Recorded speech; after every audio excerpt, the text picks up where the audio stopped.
morning. Come on in. I won't be before you long. All right. Today we got a quick, sweet message.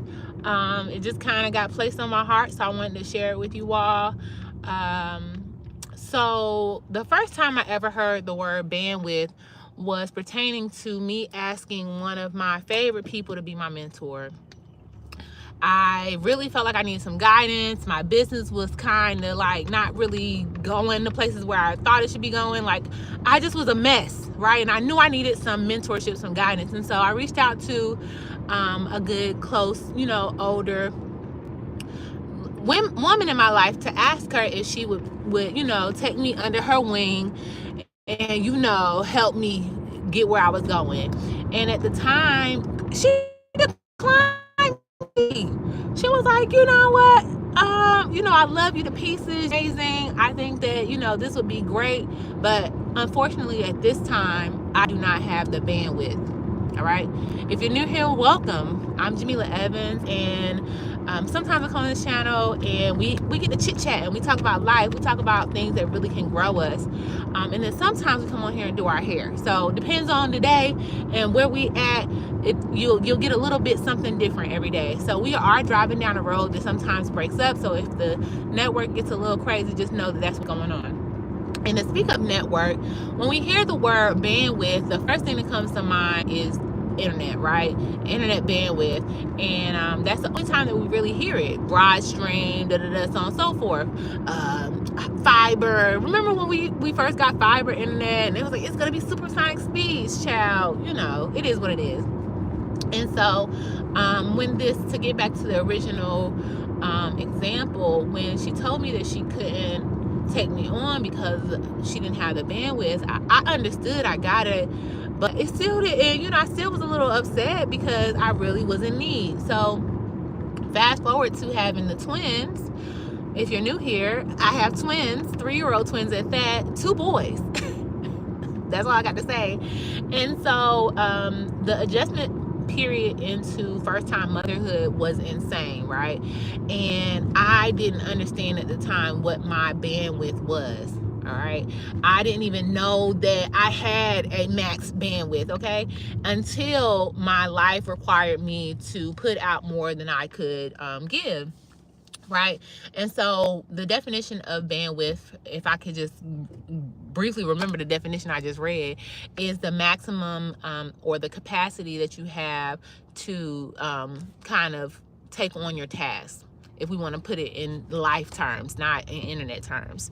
And so when I first had the boys, I had no bandwidth, child. I couldn't even, I was like, child, this is too much. It's too much input is coming in. Too many things are being required of me to put out. And I'm not handling the traffic well, right? And then with that, child, the speed went down as well. So speed and bandwidth are 2 different things. Good morning. And so over time, the boys are 3 years old now. I have to be very appreciative and thankful for my growth in bandwidth, right? Bandwidth can be like a muscle, So 3 years ago, I was cleaning and sanitizing bottles day in and day out, okay, in a crab boil pot. I was pumping I felt like I was attached to a pump, all right? I was getting no sleep, right? So as far as things outside of that, baby, I didn't have nothing for nobody, right? And I longed and I yearned for, and many moms might be, understanding of this. And if you have children, I mean, that's why I said the SuperMom ability, because we have to learn how to increase our bandwidth. We don't get the chance to just be like, okay, I can't do this. The stuff is calling us, right? And so, I gave myself some grace. Okay, I'm gonna do the best I can with what I got for as long as I can. But luckily, especially when you have newborns, turn infants, turn toddlers, the demands get a little different, right? The things that they needed as a newborn isn't the same thing they need as an infant. And then by the time they come toddlers, they may be sleeping through the night, they may be feeding themselves. It's just now we handling meltdowns, right? But the meltdowns are a little less demanding than the ongoing care of a newborn and an infant. And so yesterday, me and the boys ended up going and seeing a new mom, right? And I felt it was really on my heart to support this new mom. She's a good friend of mine too. But when I was in my season, her baby is 3 months old. When I was in my season to have a newborn and slash infant, I was like, child, somebody come see about me, right? So I went over there. I packed up my two kids to go see her kid. And I was like, I don't know how, peaceful or how stress-free this will be for you, but baby, I'm bringing the boys and we just gonna, the more the merry.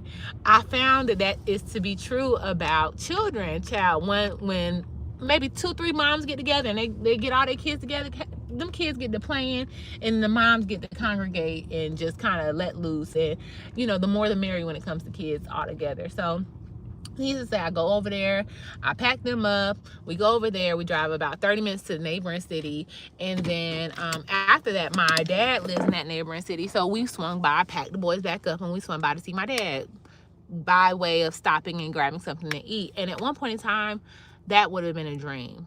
I would not have had the bandwidth to do all of that. And so when right before the pandemic, back when I asked she ended up being my mentor, but when I originally asked her, when she declined my asking and told me that she didn't have the bandwidth, I get it now, right? I understand that she had too much on her plate, and that to add me onto the plate, she, number one, wouldn't have been handling what was on her plate well, and she also wouldn't have given me the experience that I would have desired, and she also wouldn't be offering the experience that I desired. So I really appreciate it now more than ever, understanding. And I did get to circle back around and work with her one-on-one. She actually was my digital course mentor, so we worked together for 90 days. So sometimes a no isn't a complete no. Sometimes it's just a not right now. And that was the case. And at the time, I probably was like in my late 20s. So now, as a mid 30-year-old, I really I get it. And so if you right now have limited bandwidth, that could be just for the season, right? And if you are wanting to grow your bandwidth, it's a muscle, right? Do little things. Try to add a little bit to your day. Forgive yourself when you don't. I believe in the FAR mindset. So FAR, the acronym FAR, forgive yourself and resume, right? Don't beat yourself up for what you couldn't do before nap time or what you couldn't do before a meltdown. At one point in time, I was taking, when the boys were infants and newborns, I was taking a nap at a time, child. I'm just trying to make it to the next nap. And now I'm trying to make it to the next meltdown. I'm taking a meltdown at a time. But, my capacity, my bandwidth has grown, and I'm just very grateful for that, because baby, y'all already know that motherhood is very demanding, and at the end of the day, just take your time.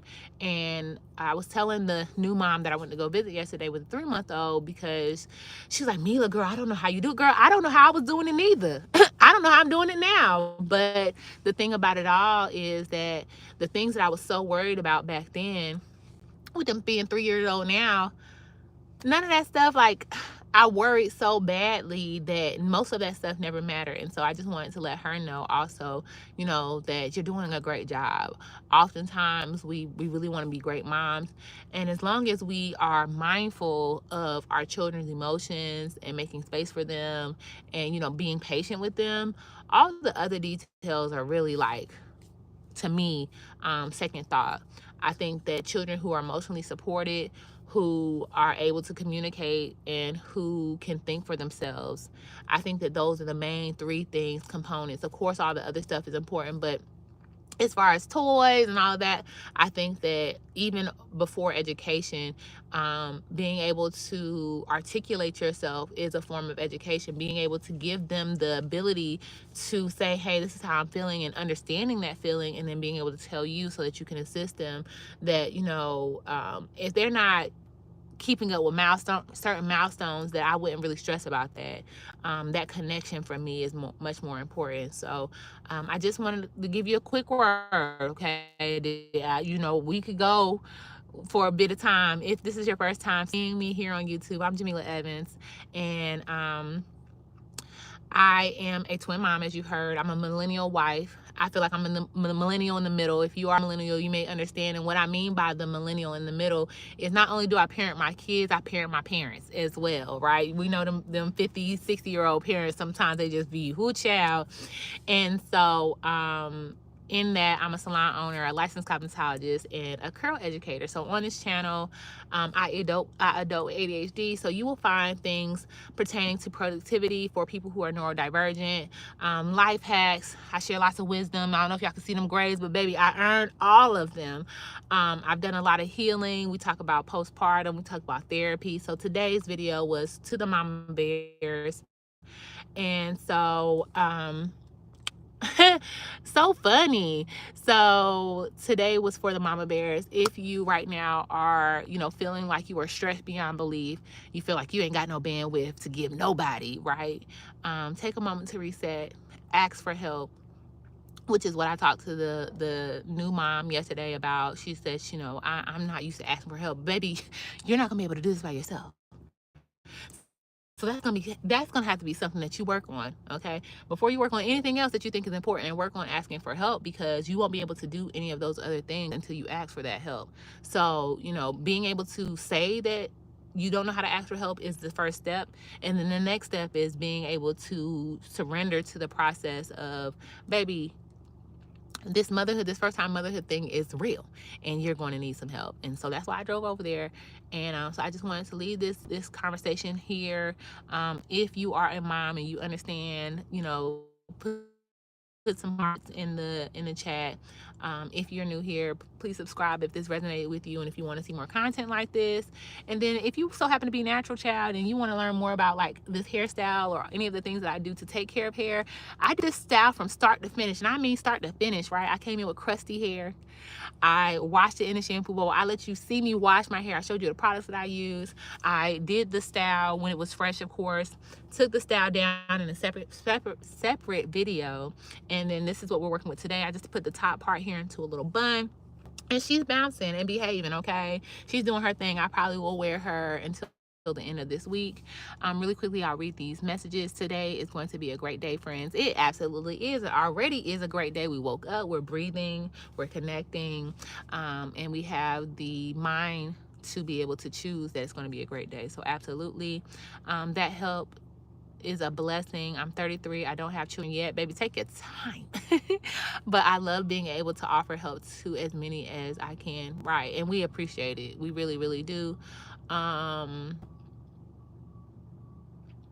right, so that's it for today. I'm not gonna be on here too long, baby. We gonna get to it today. So today's workflow will be for the people who lack focus, who have hard time concentrating, hard times getting things together, especially when it comes to like the back end of stuff, especially if you're a business owner, all that computer stuff, all that stuff that's really boring. We're gonna take about 10 minutes to just kind of brain dump and be undone. I set a timer, okay? So I set my timer for 10 minutes. From there, I have been reading a book. I just finished a whole chapter yesterday, which is not easy for me, and so I'll probably read that book. It's actually about marriage and being a wife.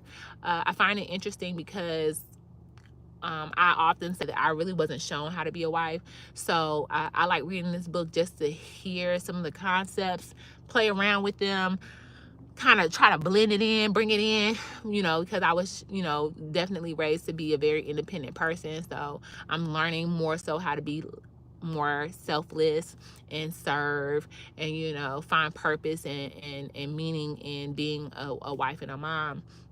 Because, child, I was out here trying to be somebody's boss. And even though I still run my own business, I've had to learn. And that was one of the hardest things, really quickly. That was one of the hardest things going through my postpartum journey, is because my whole identity was centered around being this business owner, having this brand.